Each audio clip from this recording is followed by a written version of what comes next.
In the darkened storage rooms of the Smithsonian Institution, there exists a box containing a stone artifact that, according to conventional history, should not exist. It is a bifacial blade, translucent and razor-sharp, dredged from the bottom of the Atlantic Ocean, miles off the coast of Virginia. But the terrifying question isn't where it was found, but what it represents. How did a specific, highly complex weapon technology, one that vanished from Europe 5,000 years earlier, reappear perfectly replicated on the other side of a frozen ocean?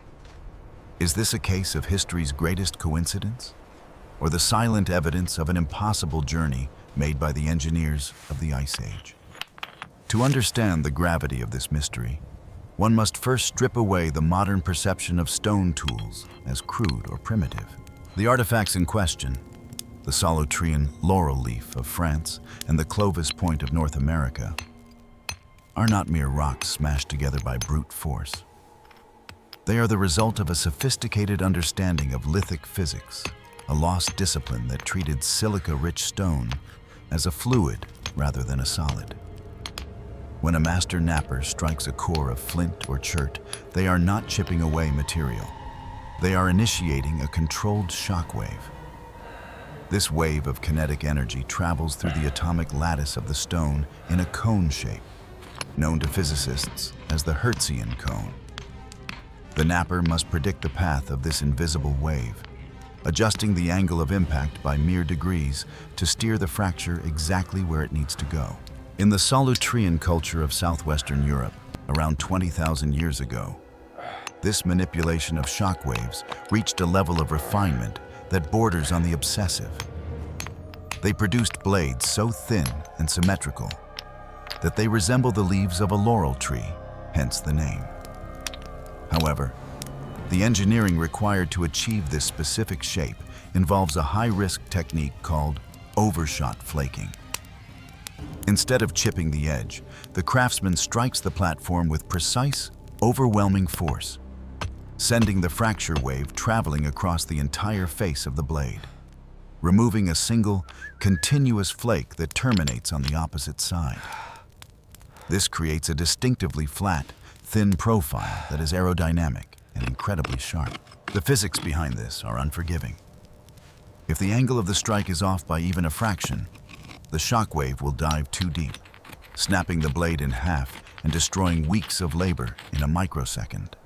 This specific high-stakes engineering method was virtually unique in the prehistoric world, confined to a small pocket of France and Spain. Yet, thousands of years later and thousands of miles away, the exact same technical signature appears in the Clovis culture of North America. The Clovis hunters did not just make spear points. They utilized the same overshot flaking technique to thin their bifaces. To the untrained eye, a sharp rock is a sharp rock. But to a lithic analyst, finding overshot flaking in both Virginia and the Dordogne Valley is akin to finding an internal combustion engine in two completely isolated civilizations. The probability of two distinct groups independently discovering the exact same method to manage the fracture mechanics of Flint remains a statistical anomaly that haunts the archaeological record. Historians and archaeologists still argue continuously whether this similarity is a result of convergence, the idea that similar problems eventually lead distinct groups to the same engineering solution, or diffusion, implying direct contact. If the laws of physics dictate that overshot flaking is the only way to thin a large biface without breaking it, then perhaps the Solutreans and the Clovis people were simply two separate groups of geniuses solving the same equation. But if the technique is a cultural style, an artistic choice rather than a mechanical necessity, then the implications are staggering. It suggests that the Atlantic Ocean, during the height of the last glacial maximum, was not a barrier, but a bridge. At the molecular level, the materials that both the Solutrean master craftsmen and the Clovis engineers sought, fine-grained chert, flint, and obsidian, share a critical structural property known as isotropism. Unlike granite or sandstone, which have chaotic or granular internal structures that crumble under stress, isotropic materials lack a defined grain direction. They are technically supercooled fluids, suspended in a solid state. This means that when kinetic energy is introduced into the stone, it does not follow a path of least resistance along a crack or a grain line. Instead, it radiates outward in a perfect, predictable wave, much like a ripple moving across a pond. The mastery of this wave, known as the conchoidal fracture, is what separates a simple broken rock from a feat of Paleolithic engineering. The physics governing this process are brutally precise. When a hammerstone or antler billet strikes the core, it initiates a Hertzian cone of force, a cone-shaped shockwave that expands through the stone's lattice at speeds exceeding several thousand feet per second. For the prehistoric engineer, the challenge was not merely to hit the stone, but to visualize the geometry of this invisible cone before the strike occurred. If the angle of impact was too steep, the cone would dive inward, creating a hinge fracture that ruined the blade. If the angle was too shallow, the flake would fail to detach, crushing the edge. The knapper had to calculate the force, angle, and velocity of the strike in a split second, effectively performing advanced trigonometry with their muscles and intuition.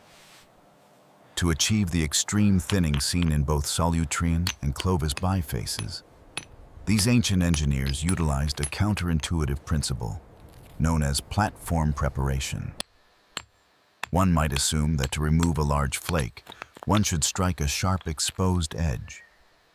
However, physics dictates that a sharp edge is structurally weak.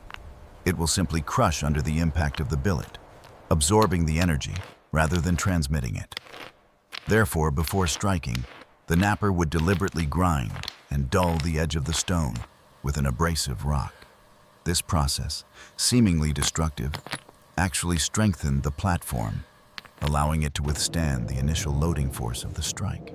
By creating a stronger, duller contact point, the knapper ensured that the energy was transferred deep into the core of the stone, peeling off a long, controlled flake rather than shattering the rim. This shared understanding of platform physics is where the comparison between Solutrean and Clovis technologies becomes most intriguing. Both cultures did not simply chip stone. They engaged in a complex, multi-stage reduction sequence that required significant foresight. They both understood that to drag a flake across the entire face of a large biface, the overshot technique, the platform had to be isolated and ground to a specific angle, usually between 60 and 75 degrees relative to the center plane. The margin for error in this specific operation is non-existent. A difference of 5 degrees in platform angle determines whether the resulting tool is a masterwork or a pile of useless gravel.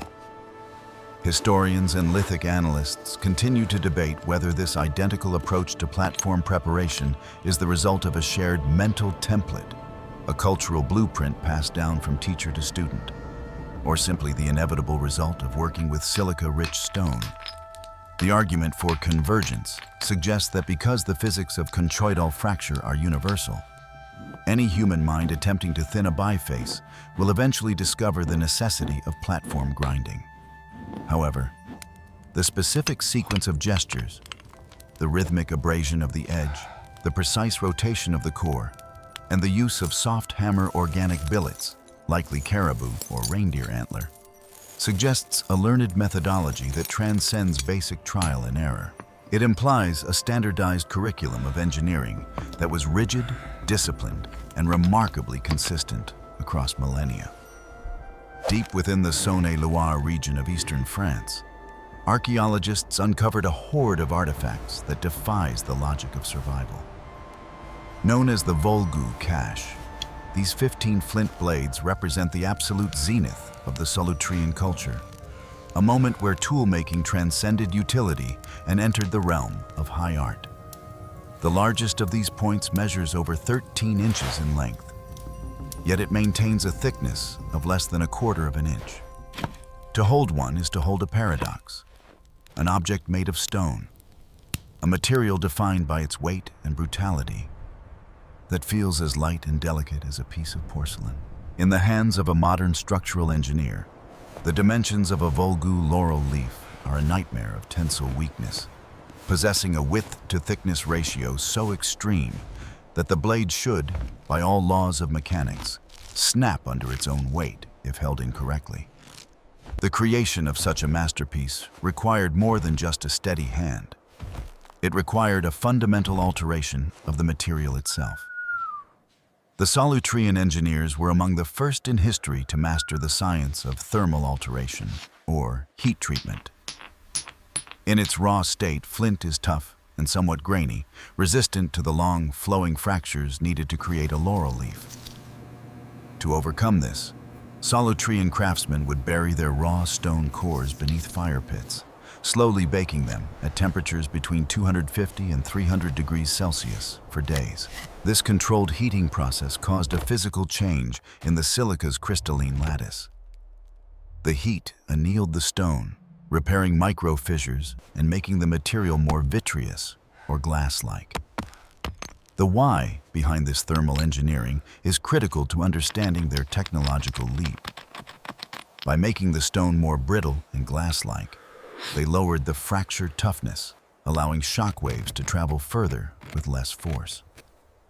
This enabled the napper to detach flakes that ran from edge to edge, overshot flakes, without the energy dissipating halfway through.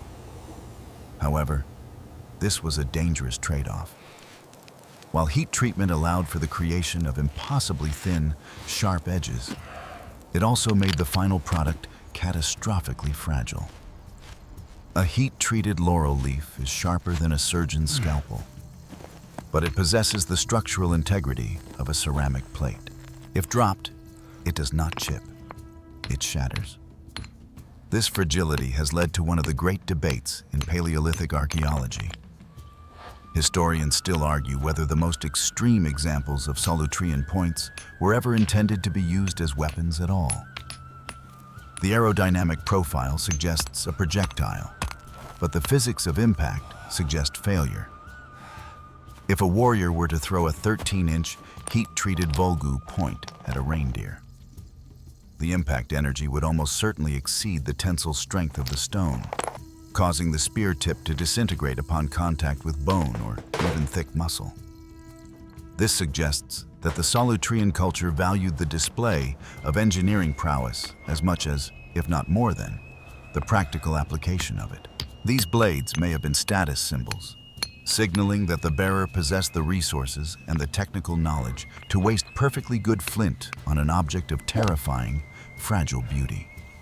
Yet, despite their impracticality, the specific engineering protocols used to create them, heat treatment, platform isolation, and the obsession with symmetry, became the gold standard of the era.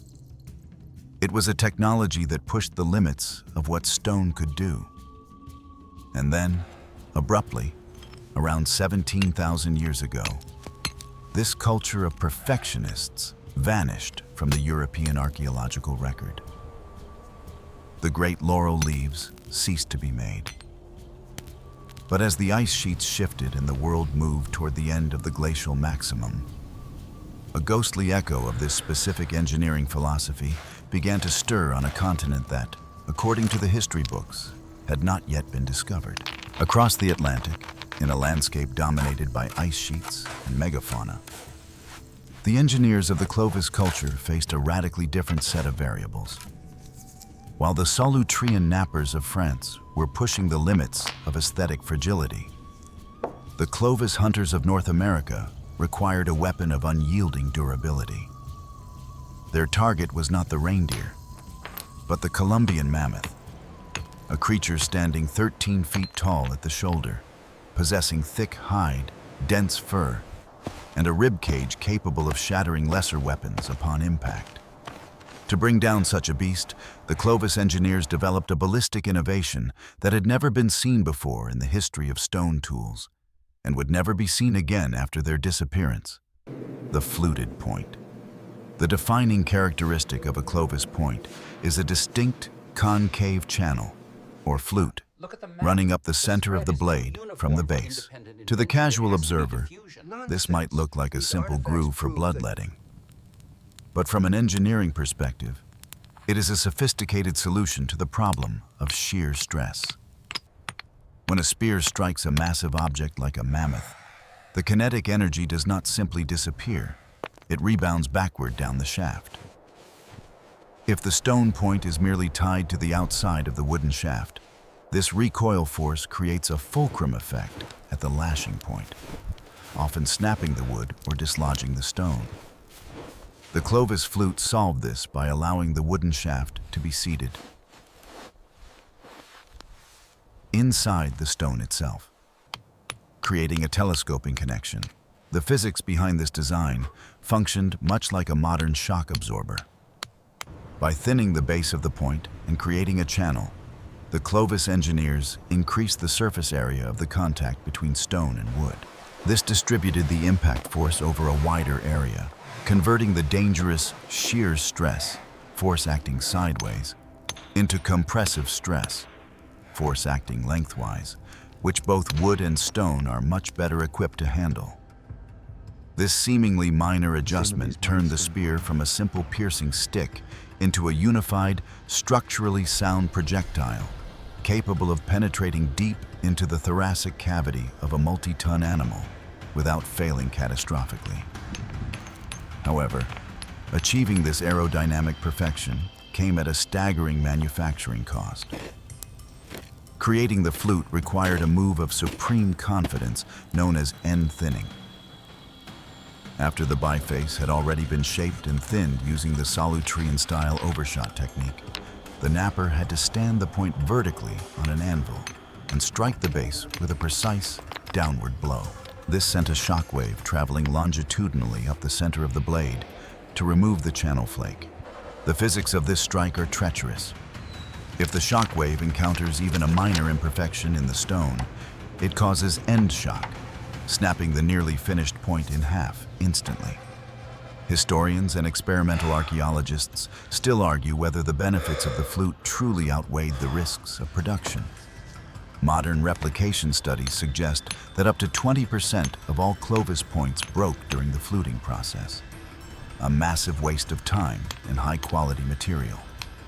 This suggests that for the Clovis people, the flute was not just a functional requirement for hunting mammoths, but a cultural necessity, a display of technical mastery that signaled adherence to a strict continental-wide standard of engineering.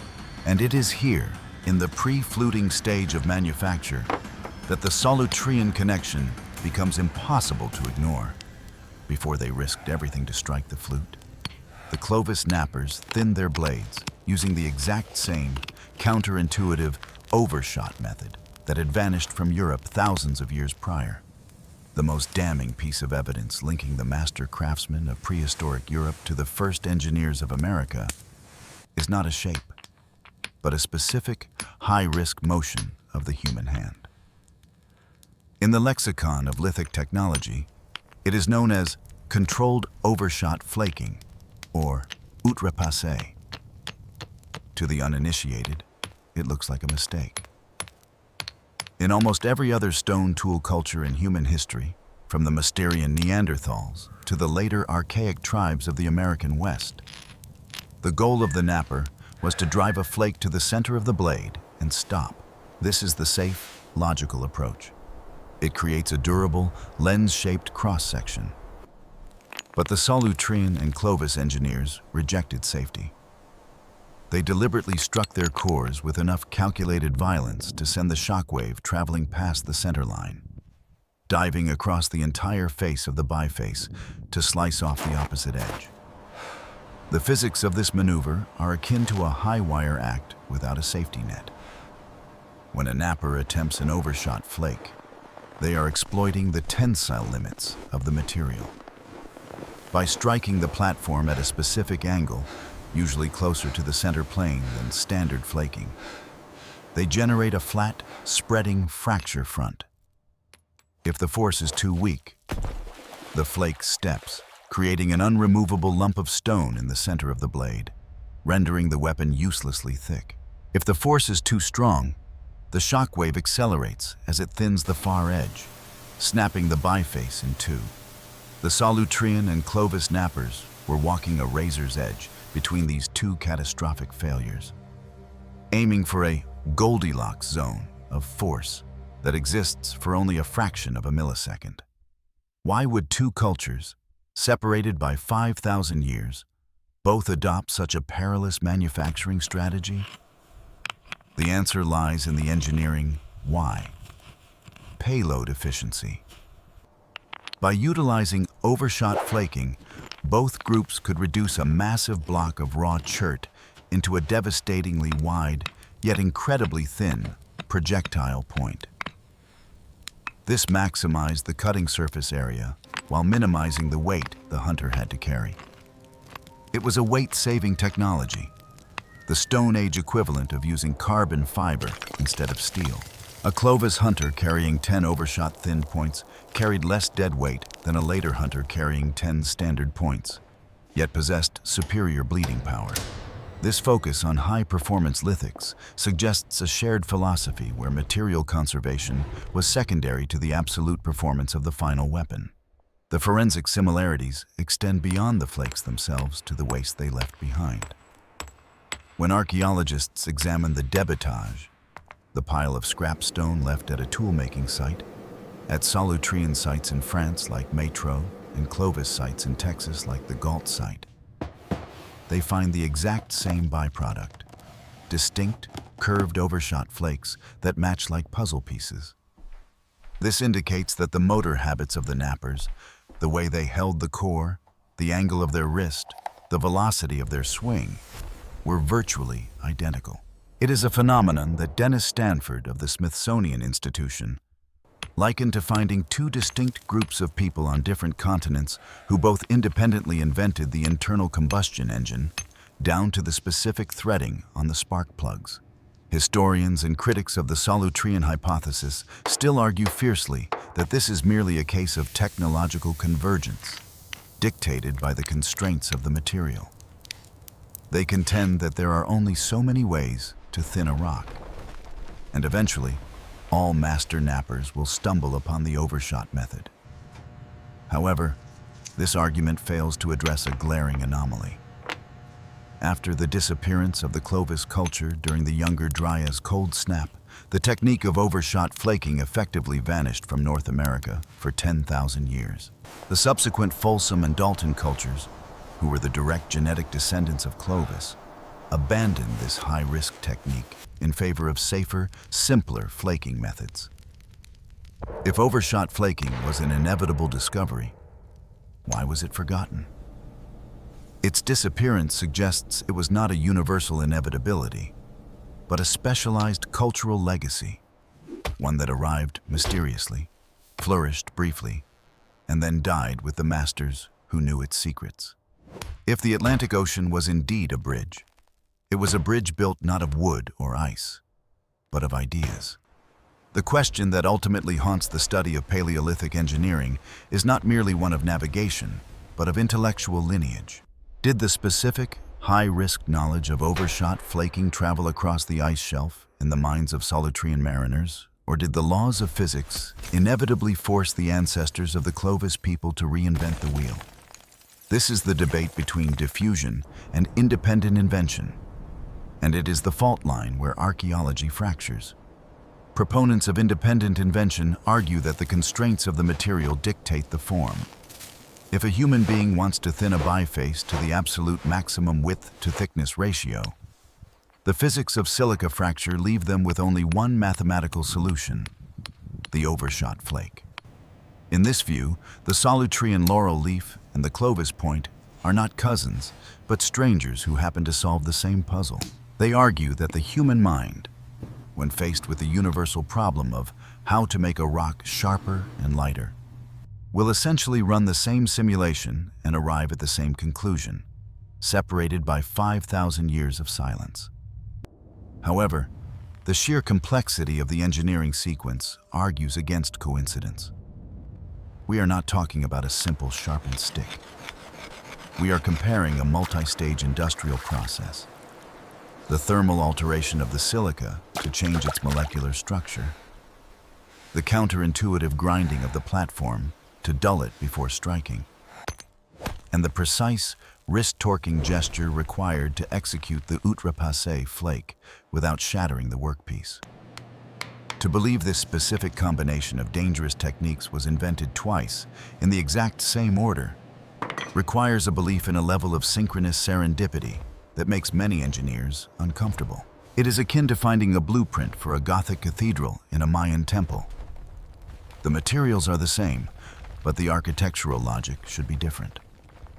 Ultimately, whether the connection was physical or merely coincidental, the existence of these two technologies reveals a profound truth about the Stone Age mind.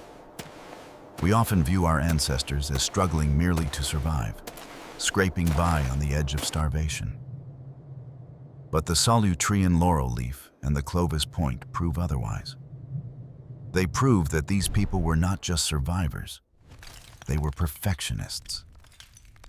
They were willing to invest massive amounts of time and energy into a manufacturing process that flirted with disaster at every strike.